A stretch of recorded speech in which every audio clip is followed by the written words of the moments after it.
Hello everyone. Previously we had discussed about the advanced promises pattern such as chaining and parallel execution, and also we had tried to implement the same thing with the example, right? So today we'll be discussing about the understanding async context propagation. So first let's see what is async context propagation. Async context propagation, basically it ensures the context. Example, user sessions, right? So it can persist across asynchronous operations using tools like async local storage in Node.js. Again, I'm telling, async context propagation ensures context that persists across asynchronous operations using tools like async local storage in the Node.js. Right.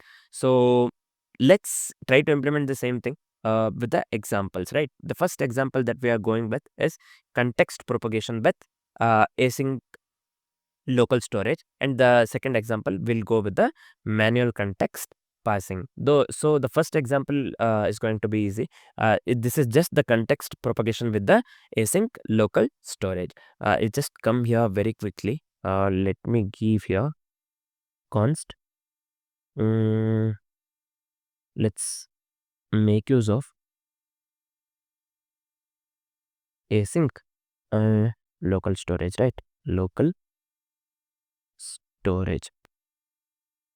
Let me quickly give here a require of async hooks. Let let me make use of async local storage itself. I'll just make this one a. Let me make use of the variable async storage itself here. Let's create new async local storage. I'll just come here. Just give here async local storage. So next, what I'll do, I'll quickly come here. I have already given async local storage here. Let's try to run this one. So here, what I'll do, let's pass something. In my case, I'll just give here something like user ID. I'll just give 123, right? So after this, let's pass the function over here. So within this, let me make use of the timer event. Yeah, timer events. I'll just go with the set timeout. So here within set timeout, let's log something. I'll just give here console log of we have considered async local storage, right? Let me pass this one and get. Let me make use of the get store here. So while I do this, the output that we need to get here is user ID 123. So we are making use of user ID and we are passing 123 over here, right? So within the object, we need to get the output user ID 123. So I'll quickly explain what I've done here. So I'll just make this one 100 milliseconds. We have considered the timer event for this purpose itself, right? I'll just give here 100 milliseconds. So I'll quickly explain what I've done here. So async local storage, here this one, basically what it is doing here is it initializes a context store, right? This one basically async local storage. This initializes a context store. What is context basically doing here? Context persists across the asynchronous operations. So you can clearly see here context. This one persists across the asynchronous operations, right? So here again I'm telling what does async local storage do. This one, what is the what this is doing here? This initializes a context store and the context persists across the asynchronous operations. So by I am just making use of the this one async local storage dot run. Within this one I'm passing user ID to 123, any random number, right? So I have just made use of the timer event. This is not required. Basically you can directly log async local storage dot get store as well. This is just I just wanted to make use of the timer event here, right? I've just given here 100 milliseconds. So if I try running the code, So unexpected identifier, async local storage. Something I have done wrong here. Just give me a second here. What I have done wrong here? Async local storage. Just so yeah, what I have done here is I have misspelled here, right? I have given mu instead of new. Sorry. Yeah, this one I had misspelled basically. So now if I try to run the code, yeah, we are getting the output user ID 123 as expected, right? So in quick terms, again I'm telling async local storage here. This one basically this initializes a context store. So while I speak of the context, it persists across the asynchronous operations. You can clearly see here within the async local storage, I have just made use of the run, and I have initialized the user ID to 123.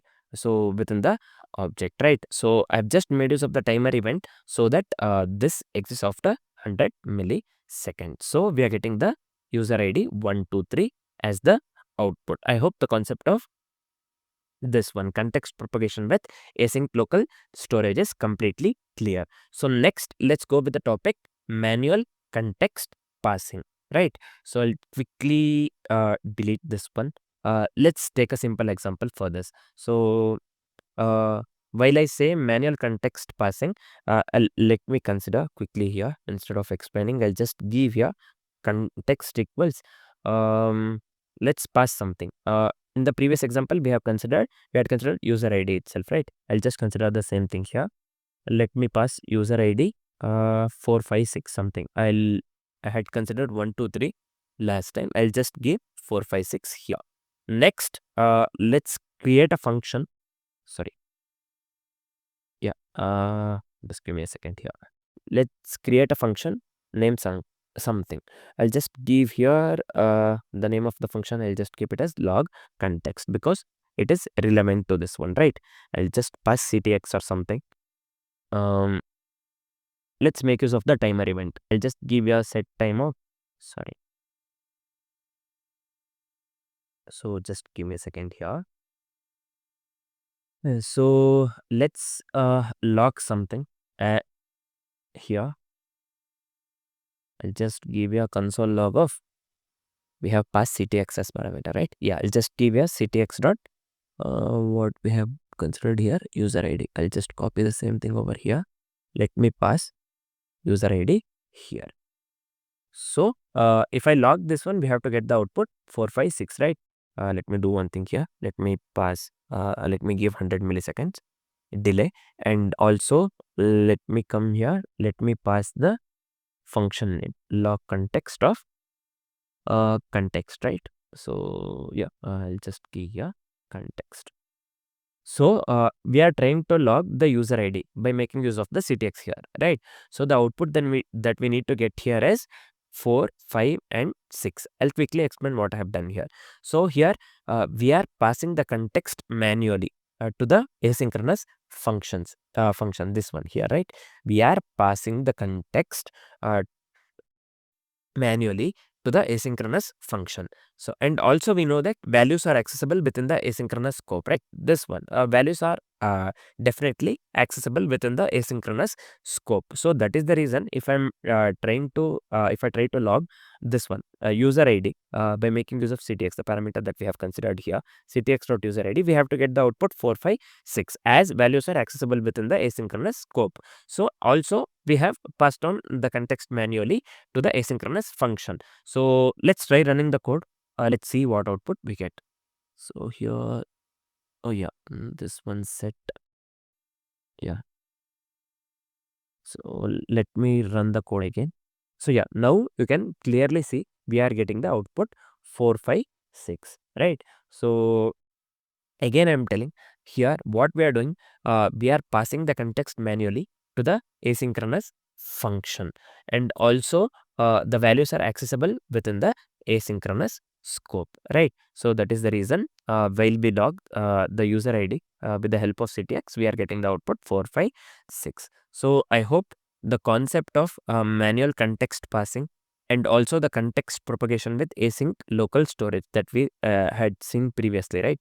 So I hope these two are completely clear. Basically, the concept of understanding the async context propagation is completely clear. So next, let's try, let's discuss on event bubbling versus capturing, right? For now, this is it.